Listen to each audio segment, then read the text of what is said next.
Israel agrees to 4-hour daily pauses in Gaza fighting to allow civilians to flee, White House says. Israel has agreed to put in place 4-hour daily humanitarian pauses in its assault on Hamas in northern Gaza, the White House said Thursday, as President Joe Biden pressed Israelis for a multi-day stoppage in the fighting in a bid to negotiate the release of hostages held by the militant group. Biden had asked Israeli Prime Minister Benjamin Netanyahu to institute the daily pauses during a Monday call and said he had also asked the Israelis for a pause of at least 3 days to allow for hostage negotiations. Yes, Biden said, when asked whether he had asked Israel for a 3-day pause. I've asked for even a longer pause for some of them. He added there was no possibility of a formal ceasefire at the moment, and said it had taken a little longer than he hoped for Israel to agree to the humanitarian pauses. National Security Council spokesman John Kirby said a daily humanitarian pause would be announced Thursday and that the Israelis had committed to announcing each 4-hour window at least 3 hours in advance. Israel, he said, also was opening a second corridor for civilians to flee the areas that are the current focus of its military campaign against Hamas, with a coastal road joining the territory's main north-south highway. Similar short-term pauses have occurred over the past several days as tens of thousands of civilians have fled southward, but Thursday's announcement appeared to be an effort to formalize and expand the process, as the U.S. has pressed Israelis to take greater steps to protect civilians in Gaza.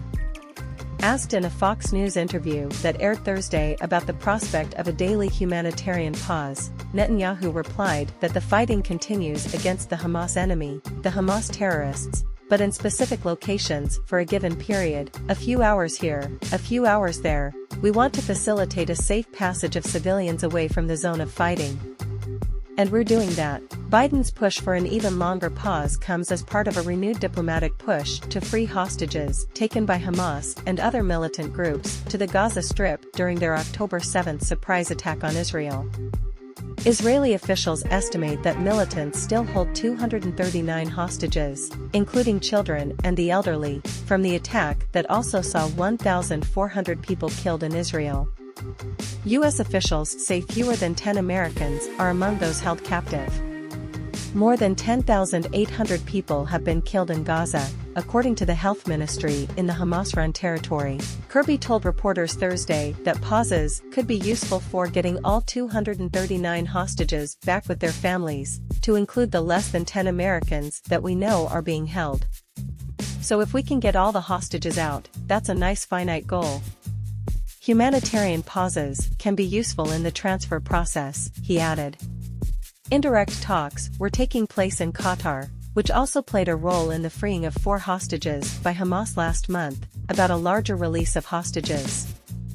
CIA Director William Burns was in Doha on Thursday for talks with the Qatari Prime Minister, Sheikh Mohammed bin Abdulrahman Al Thani, and the head of Israel's Mossad intelligence agency, David Barnea, according to a U.S. official. The official spoke with the Associated Press on the condition of anonymity to discuss sensitive matters. Qatar is a frequent go-between in international dealings with Hamas, and some top Hamas political leaders make their home in the Gulf country. The U.S. official stressed Burns was not playing a lead role in the negotiations. Kirby confirmed that the U.S. continues to have active discussions with partners about trying to secure the release of hostages, noting in particular Qatar's help.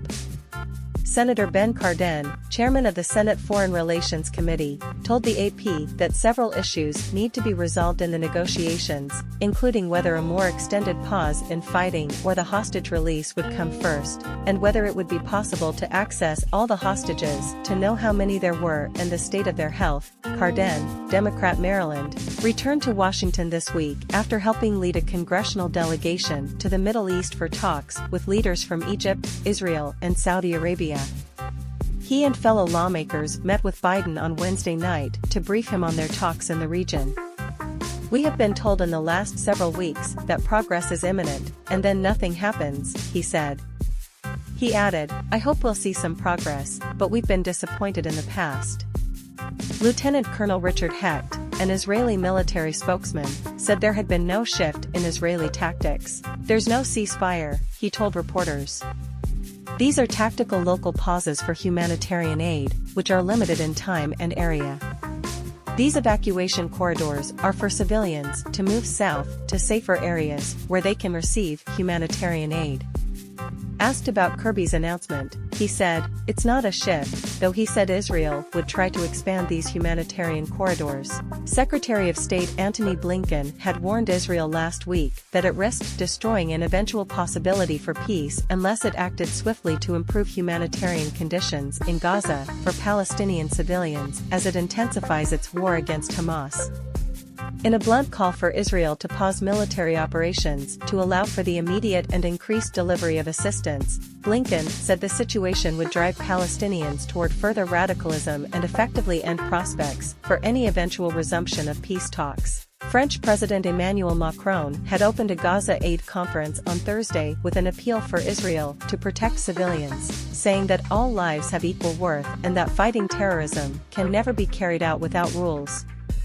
Kirby said Uzra Zaya, the State Department's Undersecretary for Civilian Security, Democracy and Human Rights, Special Envoy David Satterfield, and Sarah Charles, who leads the USAID's Bureau for Humanitarian Assistance, were representing the U.S. at the Paris conference. Israel has not been invited by France to the conference. Satterfield on Thursday described improving aid delivery for central and southern Gaza, but described no such effort in the northern battle zone other than to help civilians flee the intensifying Israeli assault.